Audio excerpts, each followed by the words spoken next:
হাই everyone, মই আজি ক'ৰ্টৰ পৰা বাহিৰে পুলিচ বজাৰলৈ গ'লোঁ। ইয়াতে যে বজাৰ কৰিবলৈ খুব বেছি ভাল, বহুত কম দামত বস্তুবিলাক কিনিব পাৰি, চেণ্ডেলৰ পৰা আদি কৰি কাপোৰৰ পৰা। মই বেছি কিনিবলৈ যোৱা নাই, এনেই চাবলৈ গ'লোঁ, চায়ে ভাল লাগে কেতিয়াবা, নহয় জানো।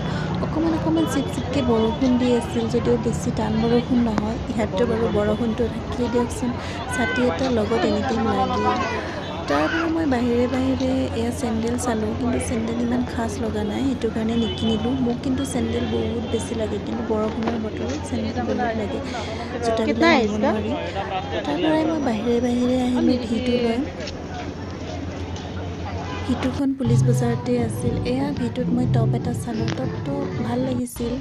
তাৰপিছত এয়া আৰু এটা ট্ৰাই কৰিলোঁ, এইটো ইমান ভাল লগা নাই, সেইটো কাৰণে মুখখন এনেকৈ দিলোঁ। তাৰপিছত এয়া এটা ফ্ৰক চালোঁ, ফ্ৰকটো যে মোৰ বহুত ভাল লাগিল, কিন্তু প্ৰাইচটো বেছি হয়, সেইটো কাৰণে নল'লোঁ। আৰু ইমান